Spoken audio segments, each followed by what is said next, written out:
Bonjour tout le monde, bienvenue à un autre épisode de Prise de vue où cette semaine j'avais vraiment hâte d'enregistrer cet épisode 6 parce que j'ai été voir tout un film déjà garanti d'être dans mon top 5 pour cette année. Un film qui s'appelle Sinners, un film que j'ai presque pas été voir parce que j'avais comme pas pas porté attention comme il faut. Dans les premiers trailers, première bande-annonce, ça fait que ça a quasiment passé sous le radar, mais quand j'ai vu avec plus de détails quel genre de film que c'était et qui avait travaillé sur ce film-là, je me suis dit, faut que je vais le voir. Un film qui a été écrit et dirigé par Ryan Coogler, lui qu'on doit les deux films de Black Panther dans l'univers Marvel. Il nous a aussi offert le premier film de la trilogie Creed. Je pensais qu'il avait fait les trois, mais non, il a juste fait le premier. Après ça, je pense que Sylvester Stallone avait comme pris plus contrôle de la franchise après ça, d'après moi, là. Mais il avait offert quand même des excellents films. C'est quelqu'un qui est justement assez nouveau dans l'univers de Hollywood, mais non seulement il a monté aussi dans mon top de directeurs côté cinéma avec justement les John Carpenter, Mike Flanagan et ainsi de suite. Ça fait que Sinners, vraiment un film important, je vous dis tout de suite que je donne une note de 8.5 sur 10. Un film que j'aurais pu facilement lui donner 9.5 sur 10. Pourquoi je ne l'ai pas fait? Ben justement, on va en parler. Étant donné que c'était avec Ryan Coogler, puis jusqu'à date, j'aime ce qu'il nous a offert. Ça m'était, on va dire, aussi Michael B. Jordan, un acteur qui travaille justement beaucoup avec Ryan, puis aussi un excellent acteur, quelqu'un que lui aussi j'aime beaucoup ce qu'il nous offre côté cinéma. Ça fait que j'avais certaines attentes sur ce film-là. Et mes attentes ont été non seulement atteintes, mais dépassées. C'est un excellent film du début à la fin. Ça se passe dans les années 30, 1931, 1932. Là, j'ai vu dans certaines revues qui donnaient qui disent 131, qui disent 132, mais début ces années-là, du côté de Delta, Mississippi, où deux frères jumeaux qui ont les surnoms de Stack et Smoke, tous les deux joués par Michael B. Jordan, un peu comme Justin Theroux avait fait dans The Monkey, où il jouait les frères jumeaux. Jordan fait la même chose, il joue les deux frères jumeaux identiques qui arrivent dans leur petit village natal après 7 ans d'absence où ils ont été à Chicago pour essayer de vivre le rêve américain, qui est à dire connaître la gloire et faire beaucoup d'argent. Ils sont venus, ils ont fait beaucoup d'argent parce qu'on apprend à un moment donné qu'ils ont travaillé pour nul autre que Al Capone, donc ils ont travaillé dans le crime organisé. On laisse sous-entendre que justement les deux frères, c'est des gars que tu messes pas around, là, tu niaises pas avec eux autres, là. Puis l'idée pour eux d'être revenus justement du côté de Delta, Mississippi, c'est pour ouvrir ce qu'ils appellent un juke joint, un club de nuit pour la communauté noire, parce qu'étant donné que ça se passe dans les années 30, les séquelles de l'esclavage, le racisme encore très courant avec le Ku Klux Klan et tout ça, eh bien, eux veulent créer une petite place où ils vont pouvoir justement avoir du fun, écouter de la musique, danser, gambler, boire, oublier leurs problèmes le temps d'une soirée et eux, en même temps, faire une petite passe d'argent. Ça fait que le film commence, puis on nous présente le personnage de Sammy, joué par Miles Keaton, qui fait ses débuts, et tout un début parce qu'il est excellent dans le rôle de Sammy Moore. Il arrive à une petite église où son père est le pasteur. Là, il est magané, il est hançant, il est défiguré, il y a un manche de guitare cassé dans la main. Puis j'ai vu assez de films pour comprendre que c'est une scène de la fin du film. On commence par la fin. Et en effet, parce qu'après que justement on a une interaction père et fils justement dans l'église, eh bien là, on nous apporte une journée à l'avance. Parce que le film se passe sur une période de 24 heures. Ça fait que là, on voit Miles, pas Miles, mais plutôt Sammy, dans sa routine de tous les jours où il travaille, c'est interagir avec ses amis. Puis là, à un moment donné, il va voir son père, qui son père lui demande, écoute, pourquoi tu restes pas ici de pratiquer pour faire le serment avec moi demain? Mais lui, il est pas intéressé parce qu'il veut jouer de la musique, il veut jouer du blues, puis son père, pas vraiment d'accord avec ça, parce que, comme qu'il l'avertit à un moment donné, il dit, écoute, c'est à force de danser avec le diable, à un moment donné, le diable va te suivre chez toi. Ce qui est pas mal un foreshadowing de ce qui va se passer dans le film. Mais là, il décide de pas écouter son père. S'en va avec les jumeaux, Stack et Smoke, qui sont d'ailleurs reliés, son cousin. Et décide de se préparer justement parce que là, ils ont acheté une genre ils s'appellent ça un sawmill en anglais, je sais pas, un genre de ferme, une place où on travaillait. Puis là, ils sont prêts à préparer ça justement pour l'ouverture en soirée. Ça fait qu'ils vont chercher du monde pour travailler, les barmaids, les bouncers, les musiciens. Et là, on va justement, c'est là qu'on fait la rencontre des personnages de Cornbread et Delta Slim, joués par Omar Benson Miller et Delroy Lindo, respectivement. Et eux, ces personnages-là apportent un peu l'aspect humoristique d'un film qui est autrement assez sérieux et dramatique. Et c'est ça, Cornbread, lui, il est comme un country boy, dans le plus pur sens du terme, un peu simple d'esprit, si on veut. Et Delta Slim, lui, est un musicien blues que tu peux voir a eu une vie difficile, ça l'a endurci. Le genre de personne aujourd'hui ne prend plus la marque de personne et on les engage justement pour aller travailler dans ce nouveau juke joint. Et à travers tout ça, ben là, à un moment donné, on voit à travers comme les dialogues, les situations, que les deux frères, justement, ont eu quand même une vie assez difficile. Ils ont vécu de la tragédie et des moments durs, ce qui nous manque pourquoi ils sont un peu endurcis et que c'est des gens que tu veux pas messer around avec, si tu veux. Mais en même temps, ça te fait sympathiser avec eux autres. Point de vue, situation qu'ils ont vécu à travers leur passé, pourquoi ils sont comme ils sont aujourd'hui. Ils sont pas nécessairement des mauvaises personnes, au contraire, parce qu'ils veulent ouvrir ce club-là et veulent justement apporter du bonheur pour la communauté noire de Delta, Mississippi. Mais on voit que c'est des gens qui, c'est là, ils niaisent pas avec le POC, là. Fait que tout ça, pendant que tout ça, et après se préparer, à un moment donné, en plein milieu du film, là, on va complètement ailleurs dans le Mississippi où on voit un homme en plein après-midi, en train de courir par une maison. Il est après boucané puis brûlé. Parce qu'à un moment donné, ben dans le film, comme si que le moment historique était passé, ben il y a des vampires dans le film. Pouf, tiens-toi. Et là, il cogne à la porte, il veut de l'aide, il dit qu'il est après sauver d'Autochtones qui lui veut du mal, qui lui veut faire du mal. Ça fait qu'étant donné, justement, dans ce côté-là, dans ce temps-là aussi, c'est au point de vue des tensions ethniques, le racisme, c'était pas juste avec les Noirs, c'était avec les Autochtones aussi. Ça fait qu'il décide de l'aider lui. Les Autochtones arrivent, puis ils leur disent, écoute, non, il y a personne ici, allez-vous-en. Et les Autochtones qui leur disent, écoute, si tu l'as invité à la maison, je vous souhaite une bonne chance. Et en effet, l'inviter, ce gars-là, eh bien, ça n'a pas été une bonne idée. Ça fait là, on retourne ensuite au juke joint, au bar. Et là, ça y est, là, il est ouvert, il y a de la musique, il y a du gambling, tout le monde a bien du fun. Il y a aussi des interactions entre les personnages, justement parce que les deux frères, Stack et Smoke, se sont pas nécessairement fait des amis avant de partir. Ça fait que leur passé leur revient un peu, puis il y a aussi des situations, des discussions avec des gens qui leur demandent pourquoi ils les ont blessés, principalement des ex. Et là, à un moment donné, ben c'est ça. Là, les trois personnes qui sont devenues maintenant des vampires, deux hommes et une femme, arrivent là avec leur banjo et leur guitare et demandent justement pour jouer dans le club. Puis leur demande un petit exemple, présentation, de montrer à quel point c'est des bons musiciens, mais étant donné que c'est des Blancs, ils sont pas vraiment invités. Ça fait qu'ils restent à l'extérieur puis jouent entre eux autres jusqu'à temps qu'une des personnes, une des ex de Stack et Smoke décide d'aller leur parler.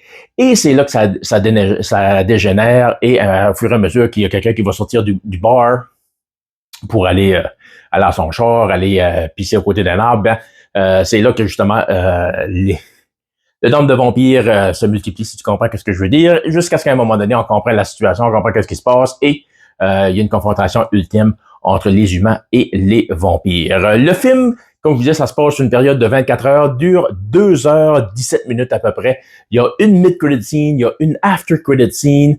Le film est long, mais tu le sens pas. Il y a zéro longueur. Au niveau de l'histoire, au niveau de la présentation des personnages, de l'univers, la façon qu'on nous explique justement leur passé, leur vécu, que c'est pas du tout cuit dans ta bouche. Là, faut que tu écoutes les conversations, les dialogues, puis tout ça, tu regardes les situations.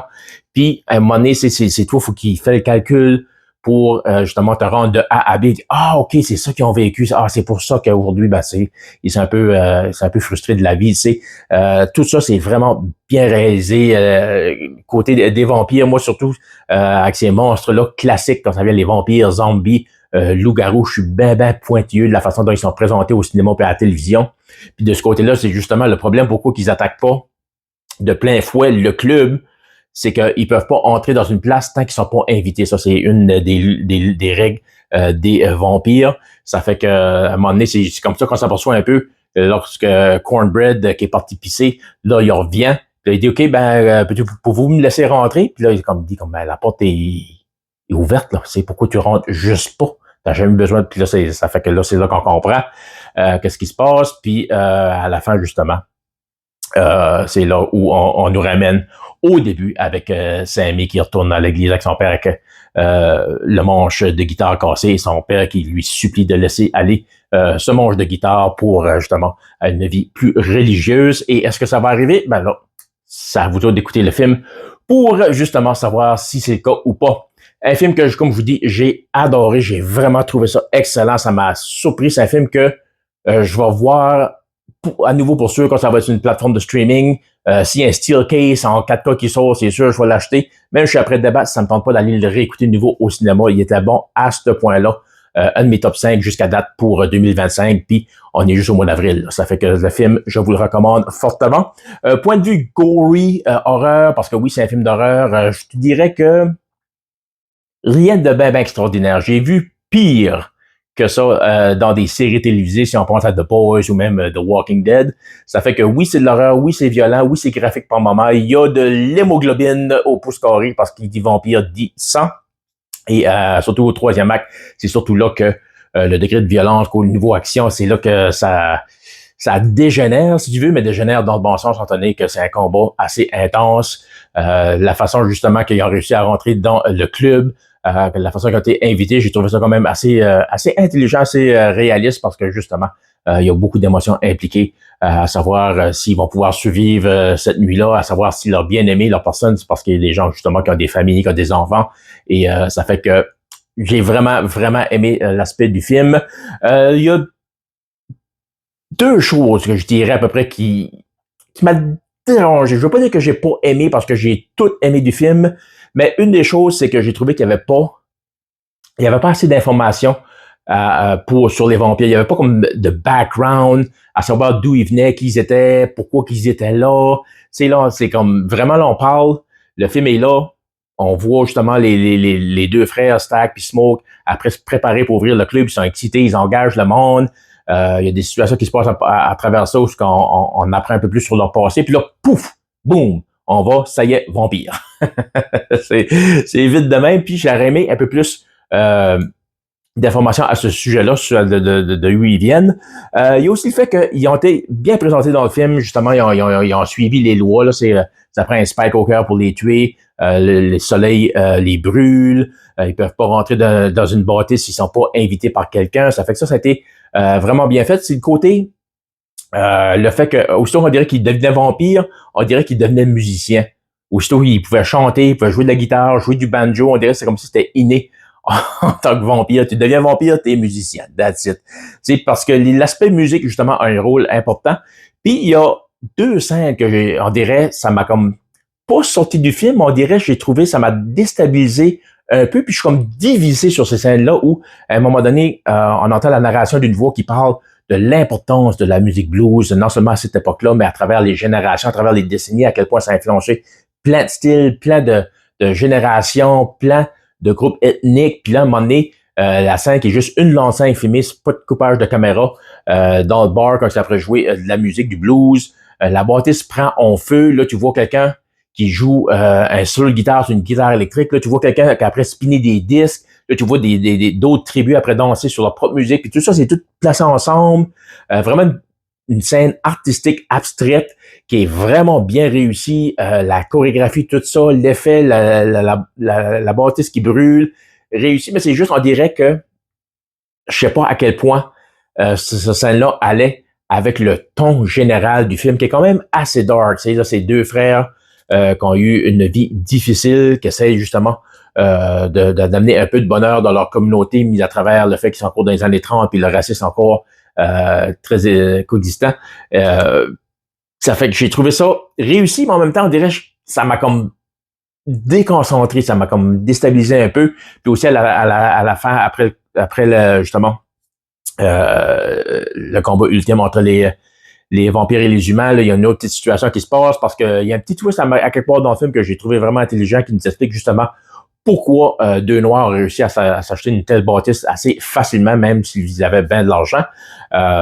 Puis c'est ça que j'ai trouvé que j'ai aussi apprécié dans le film, c'est que tout dialogue, toute conversation, tout on dit qu'il y a rien qui est inutile. Tout a sa place, tout comme les personnages, tout apporte de quoi vraiment d'utile qui rajoute à l'univers, qui fait avancer l'histoire. C'est comme c'était un film complet. C'est pas de quoi que tu mets ton cerveau à off, puis t'as déjà une heure à quelque part, il faut que tu fais la maths toi-même, faut que tu fais des déductions, puis c'est vraiment fun. C'est vraiment un film pour les amateurs de cinéma.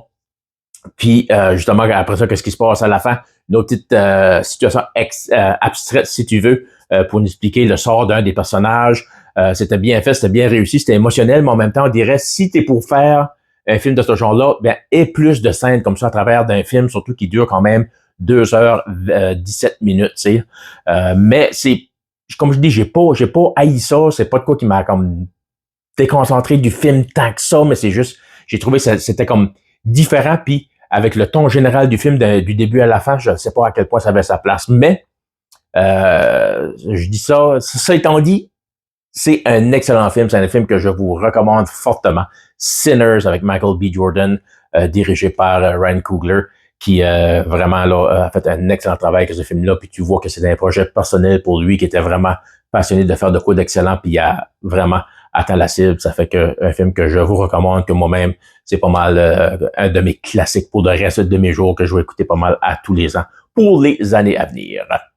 Et maintenant, pour la semaine prochaine, si tout va bien, si là j'ai un plan, j'espère que ça va marcher. Ça devrait être encore un film dans le monde de l'horreur, je m'en excuse, c'est juste ça donne comme ça. Le film Until Dawn, un film basé sur un jeu vidéo. Paru sur le PlayStation, si je me trompe pas. Un film que je suis curieux de voir. J'ai pas grande attente, même je m'attends à être déçu de ce film-là parce que le jeu en tant que tel, il est excellent. C'est vraiment un jeu qui est le fun à jouer. Je suis pas vraiment un gamer, mais certains jeux que tu vas jouer toi-même à temps perdu, puis c'est pas online avec des plans d'étrangers, tout ça, je fais pas ça. Mais une fois de temps en temps, si j'ai du temps à perdre, puis jouer à un jeu qui semble comme juste, hey, tu quoi, je vais juste gaspiller une coupe d'heure là-dessus, puis ça va me divertir, ben c'est ce genre de jeu-là.